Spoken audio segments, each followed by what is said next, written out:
Admiral Jake Morrison stood at the large window of Earth's biggest space station. He looked out at the stars and saw something that made his blood run cold. Thousands of alien ships filled the darkness of space. They stretched as far as his eyes could see. How many? He asked Captain Lisa Davis, who stood beside him with a datapad in her hands. 12,000 ships, sir. Maybe more. They represent 47 different alien races. Lisa's voice was steady, but Jake could hear the worry in it. The alien fleet had appeared 3 days ago at the edge of human space. They came without warning and without any attempt to talk first. The ships were massive, each one bigger than anything humans had ever built. Some looked like giant metal insects. Others were smooth and round like pearls. A few resembled twisted knots of dark metal that hurt to look at. Jake had been a soldier for 30 years. He had fought in the Mars Rebellion and the Titan mining wars. He thought he had seen everything. But nothing had prepared him for this moment. What do they want? He asked. They sent a message this morning, Lisa said. She touched her datapad and a hologram appeared between them. The image showed a tall, thin alien with gray skin and 4 arms.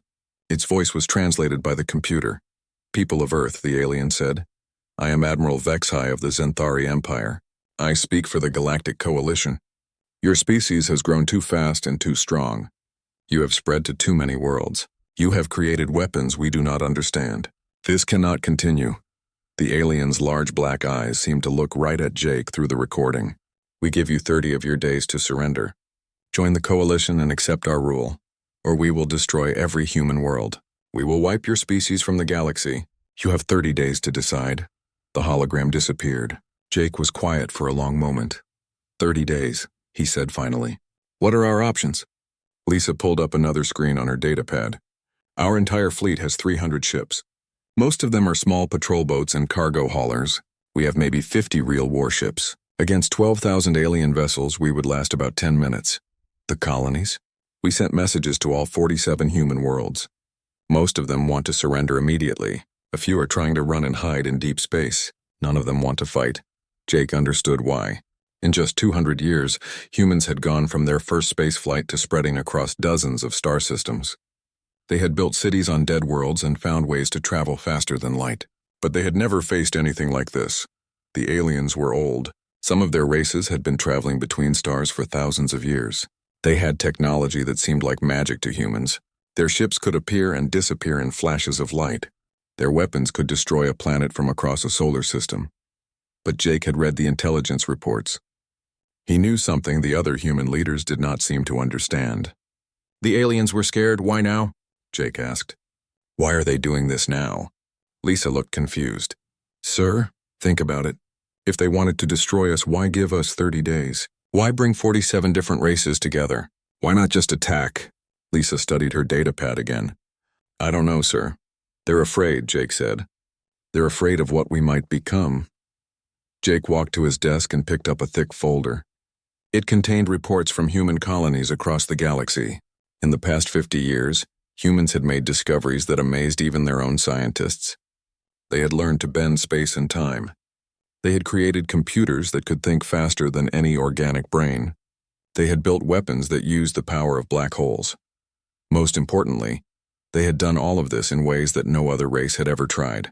Where aliens followed rules and traditions that were millions of years old, humans asked, what if we tried something different? Get me Director Matt Johnson on a secure channel, Jake ordered. A few minutes later, Matt Johnson's face appeared on the main screen. He was in his office at Terran Space Command and he looked tired. Jake knew that Matt had not slept in 3 days. Jake, Matt said, tell me you have good news. I have an idea, Jake replied. It's crazy, but it might work. I'm listening. We don't fight them with 300 ships. We don't surrender. We send 1 ship. Matt stared at him. 1 ship? Against 12,000? 1 ship with 1 crew and 1 mission. We show them what humans can really do when we stop playing by their rules. For a moment, Matt said nothing. Then he leaned forward. What kind of ship? The kind we've been building in secret at Europa Base. The one that uses every piece of technology we've developed in the past 10 years. The one that doesn't follow any alien design patterns. Matt's eyes lit up. The Defiance Project. Exactly. We've been building it as a research vessel, but with some changes, it could be something much more. Lisa looked between the 2 men. Sir, You're talking about sending one ship against the largest war fleet in galactic history. Jake smiled for the first time in days. That's exactly what I'm talking about, because that's the last thing they would expect humans to do. Matt nodded slowly. How long do we have? 27 days, Jake said. We'll need volunteers for the crew, people who understand that they might not come home. We'll have more volunteers than we can use, Jake said. Humans don't like to be threatened. Over the next 3 days, the plan took shape. The UES Defiance would be completed ahead of schedule. A crew of 57 volunteers would be selected from the best and brightest in human space. They would carry with them every secret weapon and piece of advanced technology that humanity had developed. Most importantly, they would carry with them the one thing that the aliens could not understand or predict: the human refusal to give up. As Jake watched the alien fleet through his window, he thought about his grandfather. The old man had fought in World War III back on Earth. He used to tell stories about impossible battles and victories that should never have happened. Sometimes, his grandfather had said, you don't win by being stronger. You win by being crazier than the other guy expects. Jake smiled. The aliens wanted to know what humans were capable of. Soon they would find out. Captain Ryan Clark had never expected to command a ship like this.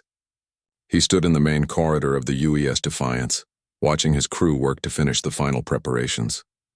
In 3 weeks, they had transformed what was supposed to be a research vessel into something that had never existed before. The ship was beautiful in a strange way. Its hull was made from materials that could change and adapt. When Ryan touched the wall, it felt warm and seemed to pulse like a living thing. The corridors were wider than normal, and the lighting adjusted itself based on who was walking through. Captain, called Chief Engineer Amy Thompson from across the hallway. She was covered in grease and looked like she had not slept in days. The new power systems are online. We're running at 120% of what the original design called for. Is that safe? Ryan asked. Amy grinned. Safe is not the point anymore, sir. The point is making sure this ship can do things that no alien has ever seen before. Ryan nodded. Amy was right. Safety had become a luxury they could not afford. In 4 days, the Defiance would leave the secret shipyard at Europa Base and fly to meet the largest war fleet in galactic history. The crew of 57 volunteers had all accepted that they might not survive, but they had also accepted something else. They were going to show the galaxy what humans could accomplish when they stopped trying to copy alien technology and started creating their own. Where's Navigation Officer Garcia? Ryan asked. In the computer core, Amy said. He's been there for 18 hours straight working on the new jump calculations. Ryan made his way through the ship to the computer core. The Defiance was not a large vessel by military standards. It was only 800 meters long, much smaller than the alien dreadnoughts. But every meter had been designed to do something that no other ship could do. He found Nick Garcia surrounded by floating holographic displays showing complex mathematical equations. Nick was a thin man with dark hair and intense eyes. He had been working on faster-than-light travel for 10 years, and he had developed theories that other scientists said were impossible. How are the new calculations coming? Ryan asked. Nick looked up with excitement in his eyes. Captain, we can do things with this ship that will make the aliens think we broke the laws of physics. The new drive system doesn't just move us faster than light. It lets us exist in multiple locations at the same time for brief moments. What does that mean in practical terms? It means we can appear to be in 7 different places at once during a battle. The aliens will see 7 copies of our ship attacking their fleet from different directions. They won't know which one is real until it's too late. Ryan felt a chill run down his spine. This was exactly the kind of impossible human thinking that the aliens feared. He continued his tour of the ship, checking on each department. In the science lab, he found Dr. Kate Miller working on what she called psychological warfare systems. Kate was a small woman with red hair and a mind that worked faster than most computers. She had studied alien psychology for 15 years, and she understood how different species thought and made decisions. The aliens expect us to follow their rules, she explained to Ryan. They expect logical, predictable responses to tactical situations. But humans don't work that way. We change our minds. We take crazy risks. We do things that don't make sense. She showed him displays of alien fleet formations. Look at this. Every race in the coalition has been fighting the same way for thousands of years. They use the same tactics, the same formations, the same responses to every situation. They've forgotten how to be unpredictable. And that's our advantage? That's our only advantage. We can't outfight 12,000 ships, but we can confuse them. We can make them afraid. We can make them make mistakes. Ryan's next stop was the weapons bay, where Lieutenant Commander Steve Adams was making final adjustments to humanity's most secret weapons. Steve was a big man with steady hands and a calm voice. He had designed weapons that used physics in ways that no other race had ever attempted. "The black hole torpedo is ready," Steve reported. "It creates a small artificial black hole that lasts for 30 seconds. Anything within 1,000 kilometers gets pulled in and destroyed. How many do we have? 12. Each one takes enormous amounts of power to create, but each one can destroy dozens of enemy ships." Steve showed Ryan the other weapon systems: plasma cannons that fired pieces of captured stars, gravity mines that could crush a ship into the size of a marble, energy shields that could reflect any attack back at the enemy. "The aliens have never seen weapons like these," Steve said. "They don't even have theories about how some of them work." Ryan's final stop was the communications center, where Officer Dana Price was monitoring alien transmissions from across the galaxy. Dana was young but brilliant, and she had learned to speak 17 different alien languages. "What are they saying about us?" Ryan asked. "They're confused," Dana said with a smile. "Their scouts have been watching our shipyard, but they can't understand what we're building. Some of them think we're constructing a surrender vessel. Others think we're building a weapon so powerful it will destroy us if we try to use it." "What does Admiral Vexhai think?" "He's not sure, but he's scared. The coalition races are starting to argue with each other. Some want to attack immediately before we finish whatever we're doing. Others want to wait and see what we're planning." Ryan left the communication center and returned to his quarters. In a few hours, they would depart for the rendezvous point where the coalition fleet was waiting. He sat at his desk and recorded a message for his family back on Earth. "If you're watching this," he said to the camera, "it means we didn't come home. But it also means we showed the galaxy something important. Humans don't give up. We don't surrender. We don't accept defeat just because the odds are against us." He paused, thinking about his crew. 57 people who had volunteered for what might be a suicide mission. They came from all over human space. Engineers and scientists, soldiers and pilots, people who had never fired a weapon and people who had fought in every human conflict of the past 50 years. But they all shared one thing. They believed that humanity deserved to remain free. "We're going out there with one ship against 12,000, Ryan continued. "Everyone thinks we're crazy. Maybe we are. But crazy is what makes us human. Crazy is what got us to the stars in the first place." He finished the recording and prepared for departure. In the ship's corridors, his crew was making final preparations. Amy was checking power systems. Nick was reviewing jump coordinates. Kate was analyzing alien communications. Steve was loading weapons. Dana was monitoring enemy movements. They were ready. As the Defiance left Europa base and accelerated toward the edge of the solar system, Ryan stood on the bridge and watched Earth grow smaller behind them. Soon it was just another star in the darkness. "All stations report ready," his first officer announced. "Set course for the Kepler 442 system," Ryan ordered. "Maximum speed." "Yes, sir." "Estimated arrival in 18 hours, Ryan nodded. In 18 hours, the galaxy would learn what happened when humans were backed into a corner. The aliens thought they knew what to expect from one small human ship. They were about to discover how wrong they were. The Kepler 442 system had been chosen by the Coalition as the perfect place to demonstrate their power. It was empty except for a few dead rocks orbiting a dying star. No one would mourn if the system was destroyed in the coming battle. Admiral Vexhai stood on the bridge of his flagship, the massive dreadnought Stellar Dominion. Through the enormous viewing screen, he could see his fleet spread out across millions of kilometers of space, 12,000 ships from 47 different races, all united in their determination to stop humanity's expansion. The fleet was beautiful in its deadly perfection.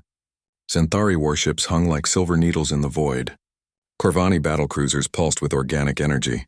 Hegemony destroyers moved in perfect formations that had been practiced for 1,000 years. Each race brought their best weapons and their most experienced crews. "Admiral," called his communications officer, "we're receiving a transmission from the human ship." Vexhai looked at the tactical display.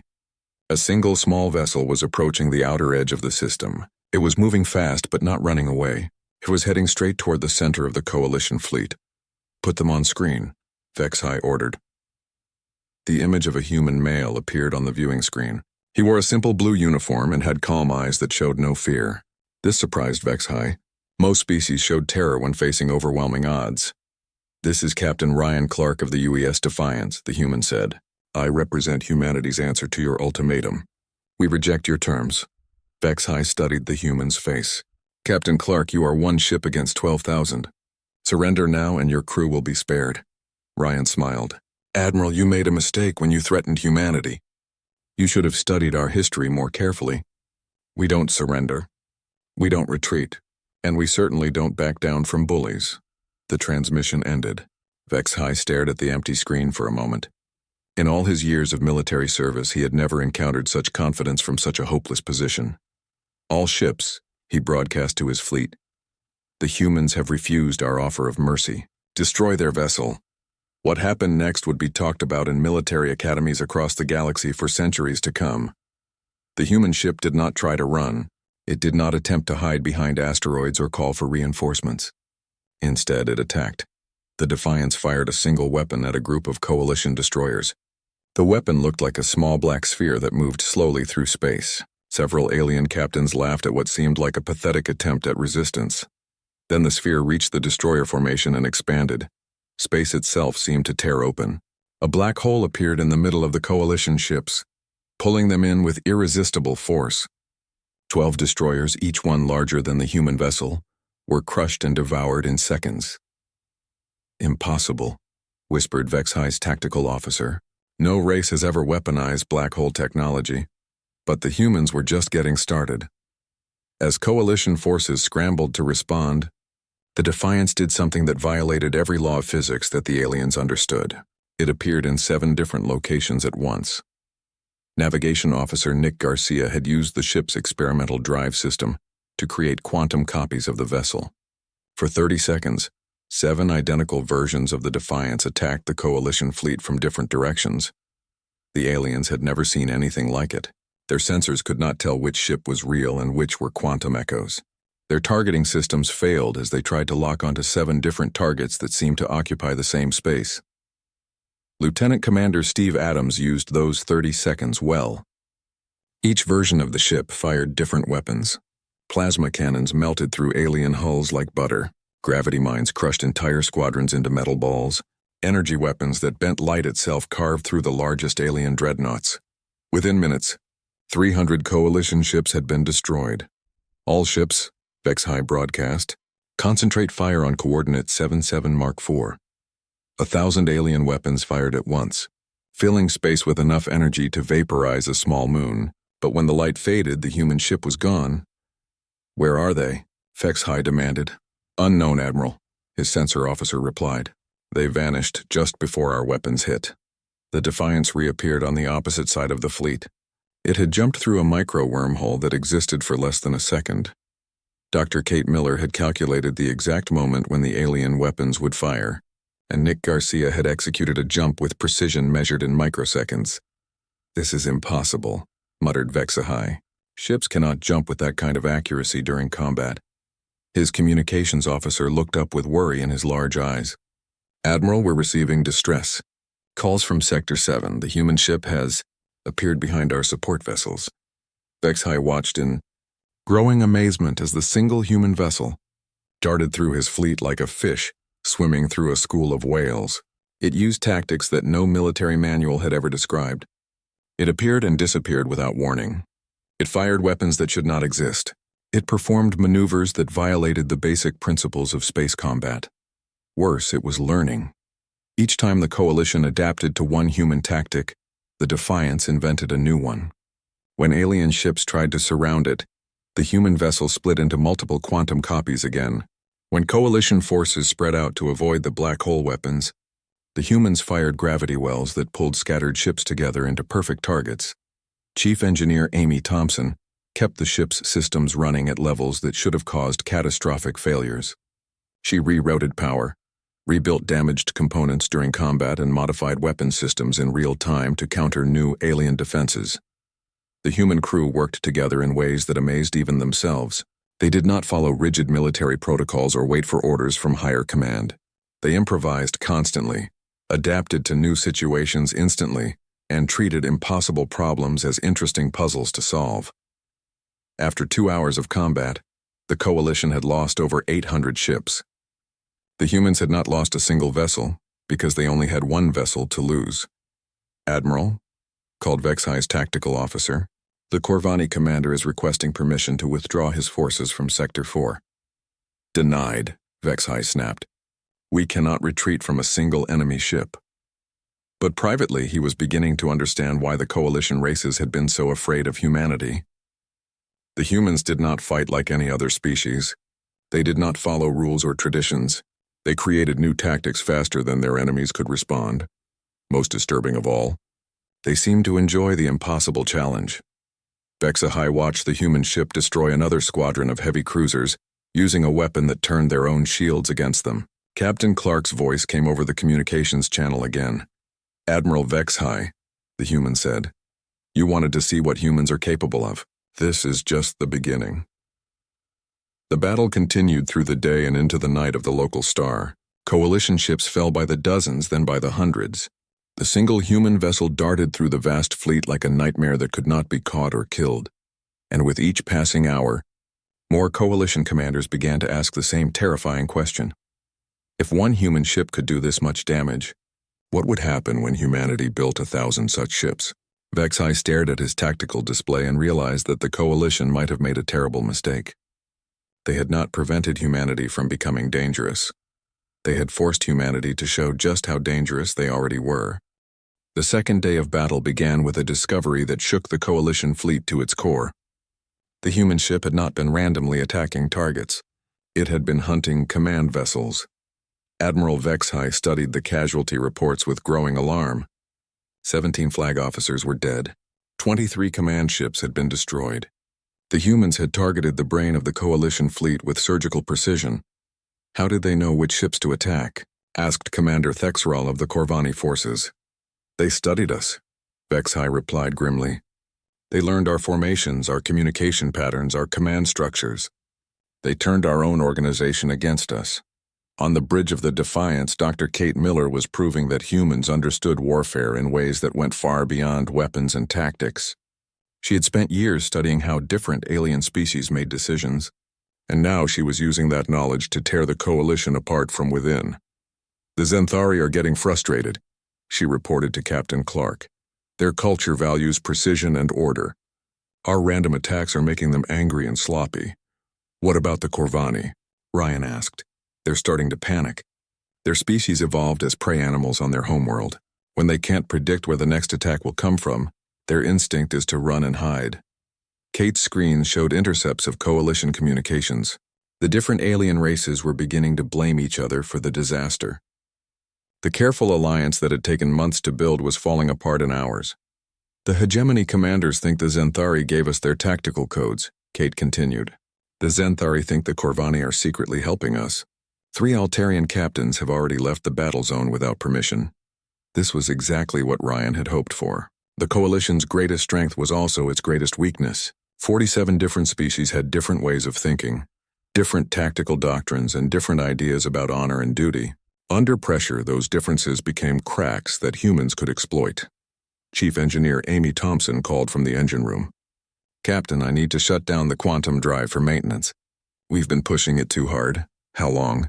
Ryan asked. 4 hours minimum. The quantum coils are starting to fracture. Ryan considered their options. 4 hours without their most advanced systems would leave them vulnerable. But Amy was right. The drive system was operating far beyond its design limits. Do it, he ordered. But keep us moving. I don't want to give them a stationary target. As the Defiance reduced speed and began running on conventional engines, the Coalition forces sensed an opportunity. Admiral Vexhi ordered a coordinated attack by 3,000 ships, but the humans had planned for this moment too. Navigation. Officer Nick Garcia had spent months mapping gravity fields and stellar phenomena throughout the Kepler-Futura system. Now he guided the ship through a complex course that used the system's dying star as both a shield and a weapon. The Defiance skimmed through the star's corona, its adaptive hull absorbing and redirecting the intense radiation. Coalition ships that tried to follow were destroyed by temperatures that could melt planets. "Impossible," muttered Vex-High as he watched his pursuit force evaporate. "No ship can survive inside a stellar corona." "The human vessel can," his science officer reported. "Their hull is changing its molecular structure to match the surrounding plasma. It's like they turned their ship into a piece of the star itself." While the coalition forces regrouped, Communications Officer Dana Price was conducting her own form of warfare. She had learned to speak 17 alien languages, and now she was using that skill to spread confusion throughout the enemy fleet. She broadcast false orders on coalition command frequencies. She sent fake distress calls that drew ships away from their formations. She intercepted private communications between alien commanders and used them to increase suspicion and paranoia. "The Hegemony Third Fleet is requesting new orders," she reported to Captain Clark with a smile. "I told them to attack the Zenthari 7th Squadron. They think the Zenthari have been compromised by human agents." "And the Zenthari?" "I warned them that the Hegemony was planning to sacrifice them to save their own ships. They're demanding an immediate withdrawal from the battle zone." Ryan shook his head in amazement. Dana was fighting a war with words and lies, turning the Coalition's own communication systems into weapons against them. Lieutenant Commander Steve Adams had his own contribution to the psychological warfare. He had programmed their weapons to create specific visual and audio effects that would terrify different alien species. When attacking Zenthari ships, he used weapons that created chaotic, unpredictable patterns of destruction. The precise, orderly Zenthari found randomness deeply disturbing. When targeting Corvani vessels, he fired weapons that made sounds like the predators from their home world. The evolutionary memory of ancient hunts caused panic among the Corvani crews. "Fear is a weapon," Steve explained to his weapons team. "We can't outgun 12,000 ships, but we can make them afraid to fight us." As the second day of battle continued, the psychological pressure began to show results. Coalition formations became loose and disorganized. Ships hesitated before following orders. Communication between different species became hostile and suspicious. Admiral Vex-High found himself fighting two battles. One was against the impossible human ship that seemed to be everywhere at once. The other was against the breakdown of his own alliance. "Admiral," called his communications officer, "the Altarian fleet commander wants to speak with you privately." The image of Fleet Commander Zalthes appeared on Vex-High's screen. The Altarian's normally calm demeanor was replaced by obvious stress. "Vex-High," Zalthes said, "my ships are taking heavy casualties while the Zenthari forces hang back and let us do the fighting. I'm beginning to think this whole operation was a Zenthari plot to weaken the other races." "That's not true," Vex-High replied. "We're all suffering losses, are we? Check your casualty reports carefully. The humans seem to know exactly which ships belong to which species. They're targeting some races much more heavily than others." After the conversation ended, Vex-High did check the reports. To his horror, he discovered that Zalthes was partially right. The humans were targeting some species more than others, but not randomly. They were attacking whichever ships were currently causing the most damage to their own vessel. It was pure, tactical logic, but it appeared to the paranoid coalition commanders like evidence of betrayal and conspiracy. By the end of the second day, the coalition had lost over 2,000 ships. More importantly, they had lost something even more valuable: trust in each other. Vex-High stood alone on his bridge, watching the tactical display show the slow disintegration of his grand alliance. The humans had not just attacked his ships, they had attacked the very idea that so many different species could work together. "Admiral," called his tactical officer, "we're receiving another transmission from the human captain." Captain Clark's image appeared on the screen. He looked tired but determined. "Admiral Vex-High," the human said, "you came here to stop humanity because you were afraid of what we might become. But you made a mistake. You showed us what we are fighting for. You showed us what we are capable of when we work together, and you showed the galaxy that even united, you cannot break the human spirit." The transmission ended, leaving Vex-High staring at an empty screen. For the first time since the battle began, he wondered if the Coalition could actually lose this war. Outside his flagship, the Defiance continued its deadly dance through the alien fleet. One ship, one crew, proving that sometimes the impossible was just another word for something that humans had not tried yet. The third day of battle began with Admiral Vexhai facing the unthinkable.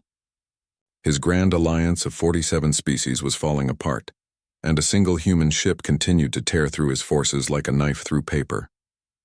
The casualty reports made for grim reading. Over 3,000 coalition ships destroyed, 50,000 alien crew members dead, entire species threatening to withdraw from the battle, all caused by one small vessel with 57 humans aboard. Admiral, called Commander Thexral of the Corvani forces.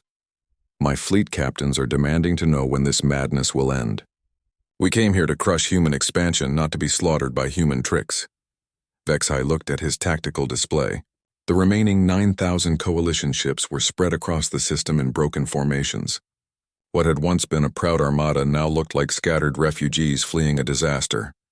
We end this today, Vexhai announced. Signal all ships. We attack with everything we have. Every vessel, every weapon, coordinated assault from all vectors. Even the humans cannot survive when 9,000 ships fire at once. It was a desperate plan, but it was the only option left. The coalition would throw everything at the human ship in one massive attack. Either they would finally destroy the Defiance, or they would prove that humanity truly was unstoppable. On the bridge of the Defiance, Captain Ryan Clark received the news from Communications Officer Dana Price. Captain, I'm intercepting coalition battle orders. They're planning a coordinated attack by their entire remaining fleet, every ship, attacking simultaneously from all directions. Ryan nodded calmly. He had been expecting this moment. The coalition had finally decided to abandon tactical thinking and rely on pure, overwhelming force. Time until attack? He asked. 30 minutes, Dana replied. Ryan activated the ship's internal communications. All hands, this is the captain. The enemy is about to throw everything they have at us. It's time for our final demonstration of what humans can accomplish. He walked through the ship, visiting each department one last time. In the engine room, Chief Engineer Amy Thompson was making final adjustments to their power systems. Amy, can the quantum drive handle one more impossible maneuver? She looked up with a grin that was equal parts excitement and exhaustion. Captain, I've rebuilt this drive system 17 times in the past 3 days. It shouldn't work at all anymore, but it keeps running anyway. I think it's become as stubborn as we are. In the navigation center, Nick Garcia was running calculations for what he called the most insane jump in human history. Nick, are you sure this will work? Captain, I'm not sure of anything anymore. The math says it's impossible. Physics says it's impossible. Common sense says it's impossible. But we've been doing impossible things for 3 days now, so why stop? In the science lab, Dr. Kate Miller was monitoring alien communications and psychological profiles. Kate, how are they handling the pressure? They're breaking, Captain. Fear, anger, desperation, it's all there. They came here expecting an easy victory over a primitive species. Instead, they found humans. And humans are never what aliens expect us to be. In the weapons bay, Lieutenant Commander Steve Adams was preparing humanity's final surprise for the coalition. Steve, is everything ready? Yes, sir. If we're going out with the biggest bang in galactic history. This will be a demonstration that the galaxy will remember for 1,000 years. Ryan returned to the bridge as the coalition attack began. On the main screen, he watched 9,000 alien ships converge on their position from every direction. It was a sight that would have terrified any sane person, but Ryan Clark was feeling something else entirely. Pride. Pride in his crew, who had turned one experimental ship into a weapon that had humbled the largest war fleet ever assembled. Pride in his species, who refused to surrender even when facing impossible odds. Pride in the human spirit that said maybe we can't win, but we can show them what they're really fighting. All ships firing, Dana reported as the coalition attack reached maximum intensity. Space around the Defiance filled with energy beams, plasma bolts, missiles, and exotic weapons from dozens of different alien technologies. Enough firepower to destroy a fleet was focused on one small human vessel, but the humans had one final trick to play. Execute quantum overload, Ryan ordered. Nick Garcia activated the ship's experimental drive system at maximum power. The quantum field that normally allowed faster-than-light travel was redirected and amplified, until it created something that had never been attempted before. The Defiance began to glow with an inner light that grew brighter and brighter. Energy readings spiked to levels that made coalition sensors scream warnings. The ship's hull started to vibrate with frequencies that bent space and time around it. "What are they doing?" demanded Admiral Vexhai as his sensors detected the massive energy buildup. "Unknown, Admiral," his science officer replied with fear in his voice. "They're channeling enough power to destroy everything within a light minute of their position." Including themselves, Vexhai understood immediately. The humans were preparing to sacrifice their ship in an explosion that would take out thousands of coalition vessels. It was the ultimate expression of the human philosophy that had made them so dangerous. "If we can't win, we'll make sure you lose too. All ships maximum retreat," Vexhai ordered. "Emergency jump now!" But it was too late for most of the coalition fleet. They had committed everything to the attack, and their ships were too close to escape the blast radius. The Defiance continued to build energy, its hull now glowing like a small star. Captain Clark opened a channel to the entire coalition fleet. "This is humanity's final answer to your ultimatum," he broadcast. "We are not a species that submits. We are not a species that retreats. We are the species that sends one ship, because one ship is enough to show you what you're really fighting." The energy buildup reached critical levels. Coalition ships frantically tried to escape, but most were trapped by their own attack formation. Then, at the last possible second, something unexpected happened. Admiral Vexhai broke. The psychological pressure of watching his grand alliance destroyed by a single human ship, combined with the prospect of losing thousands more vessels in a pointless mutual destruction, finally overwhelmed his military training. "Stop," he broadcast on all frequencies. "All coalition forces immediate retreat. Full withdrawal from human space." The order went out across the battlefield. Thousands of alien ships, caught between the approaching explosion and their admiral's command, chose survival over victory. The great coalition fleet began to scatter, jumping to faster-than-light speeds and abandoning the battle they had once been certain they would win. On the bridge of the Defiance, Ryan Clark watched the alien retreat with satisfaction. He gave the order to power down the quantum overload system. "Standing down from critical overload," Nick Garcia reported. "We were about 30 seconds from actually exploding." "Would it have worked?" Ryan asked. "Oh yes, Captain. We would have taken out everything within 1,000,000 kilometers, including us." The battle was over. The coalition fleet was in full retreat, racing back to their home territories with news that would reshape galactic politics forever. Humanity had faced the combined might of 47 alien races and emerged victorious, not through superior numbers or technology, but through sheer stubborn human determination to never give up. As the Defiance began its journey home to Earth, Ryan recorded a message to be broadcast throughout human space. "This is Captain Ryan Clark of the UES Defiance. The Coalition has withdrawn from human territory. The threat to our colonies has ended. We have shown the galaxy that humanity will never bow to anyone who tries to dictate our future." He paused, thinking about what this victory meant. They asked why humanity sent only one ship. The answer is simple: one was enough. One ship, one crew, one chance to prove that humans are exactly as dangerous as they feared we were. The message was received with celebration across all 47 human worlds. But more importantly, it was received with awe and respect by alien civilizations throughout the galaxy. Within months, the Coalition dissolved as member species realized they could not control or predict humanity. Some chose to establish peaceful trade relationships. Others retreated to distant sectors, hoping to avoid contact with the unpredictable humans. A few species, impressed by humanity's victory against impossible odds, asked to become allies. They had learned that it was better to be friends with humans than enemies. The Defiance returned to Earth as both a symbol of human defiance and a reminder to the galaxy that humanity's greatest strength was not their technology or their weapons. It was their absolute refusal to accept defeat. Admiral Jake Morrison met the crew at Earth's orbital dock. As he shook hands with Captain Clark, he asked the question that everyone wanted answered. "How did you know it would work?" Ryan smiled. "We didn't know. That's what makes us human.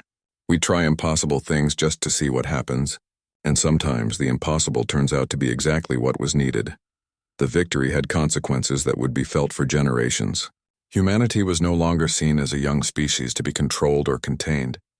They were recognized as the galaxy's newest major power, one that played by their own rules and could not be predicted or defeated by conventional means.